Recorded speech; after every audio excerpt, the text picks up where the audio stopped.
But the U.S. is the third largest, no, sorry, the largest producer of oil. One of the big three. It's U.S., Russia, and Saudi Arabia, but the U.S. is number one. In the interview, Jim Rickards discusses climate change, highlighting the complexity of its causes. He mentions historical events like frost fares on frozen rivers to illustrate natural climate variability. According to Rickards, factors such as solar cycles, volcanic activity, and ocean currents are significant drivers of climate change, while dismissing CO2 as a causal factor. Shifting to economics, Rickards criticizes energy policies, particularly those of the Biden administration, suggesting they manipulate oil prices for political gain. He mentions actions such as draining the strategic petroleum reserve and hindering domestic oil production while subsidizing electric vehicles. Rickards emphasizes the intertwining of economics and politics, suggesting that the entire economic structure is politically influenced. Overall, Rickards presents a perspective that questions mainstream views on climate change and criticizes government policies in energy and economics. They used to have frost fares where they would set up mercantile booths on the Thames on the ice because everything was frozen. So climate does change, but the reasons are really complicated. It's one of the most complex, difficult, analytical tasks that science has. The main causes, as far as they can tell, and the evidence backs this up, solar cycles. There's a solar minimum, solar maximum of volcanoes because they obviously put dust and debris in the air. Ocean currents, El Nino, La Nina, what's called subduction, where a warm current actually goes under a cold current, which doesn't normally happen, but that can affect the surface temperature. So there are reasons for it, but none of them have anything to do with CO2. There's just no evidence that CO2 is a causal factor for climate change. Now, CO2 is a trace gas.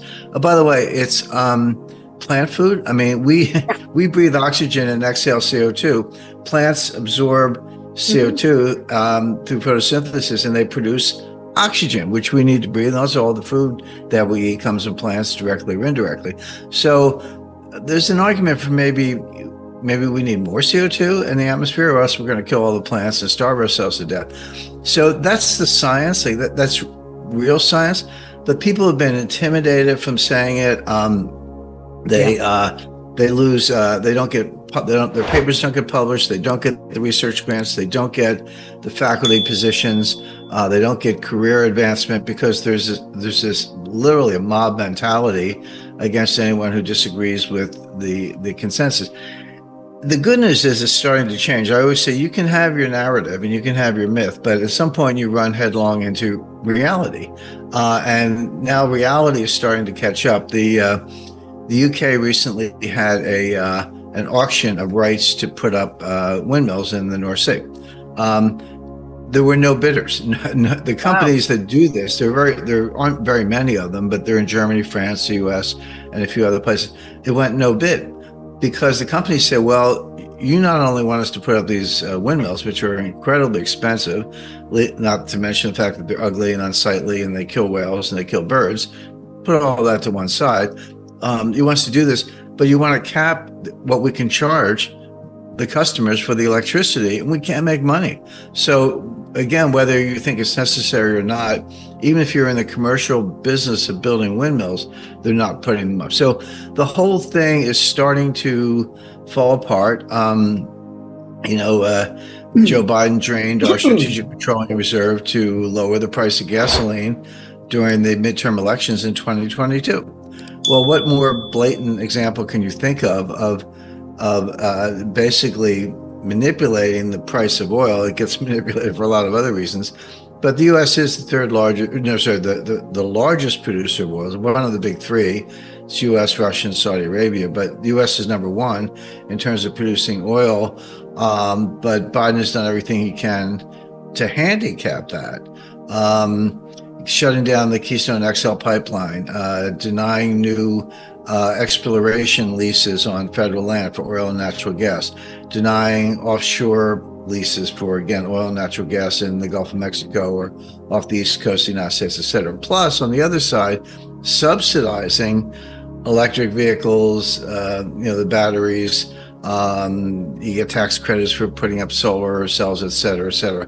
So here we have, it's not just some overlap of economics and politics. It's the whole ecosystem, the whole economic structure is political from top to bottom. Okay. By the way, I could take that, we could apply it to the war in Ukraine, economic sanctions. We could take it a lot further, but I think that makes the point. Right. Well, yeah, the problem, I kind of agree with that. The problem is that, Elon Musk is an interesting guy, but he's the greatest, and he's got a lot of accomplishments. So I'm not bashing Elon Musk, but he is the greatest promoter since P.T. Barnum. And he's, the world's richest individual for a reason.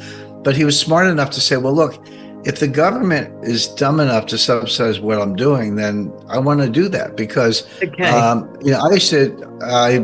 I live up in Portsmouth, New Hampshire now, where our state motto is "Live free or die."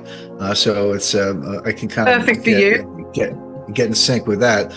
But I used to live down in Connecticut, suburb of New York, pretty well to do.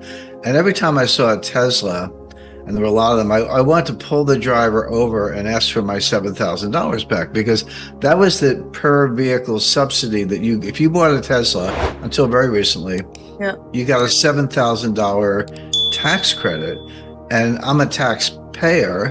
So I have a internal combustion engine. I like German cars, but I wanted my $7,000 back because we were subsidizing all this, and each and every one.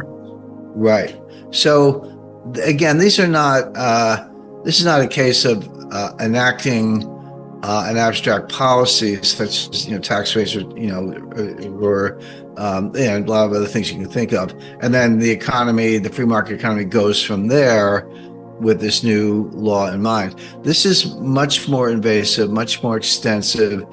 It's really the government taking over the economy to pursue aims, which would be a bad idea if the aims were good, but when the aims are absurd, not supported by science, not supported by facts, and again, hard to describe. The only, I understand all this. I've read quite a few scientific papers. I understand the economics of it. I read, I study space weather. I look at all these variables, and I get it.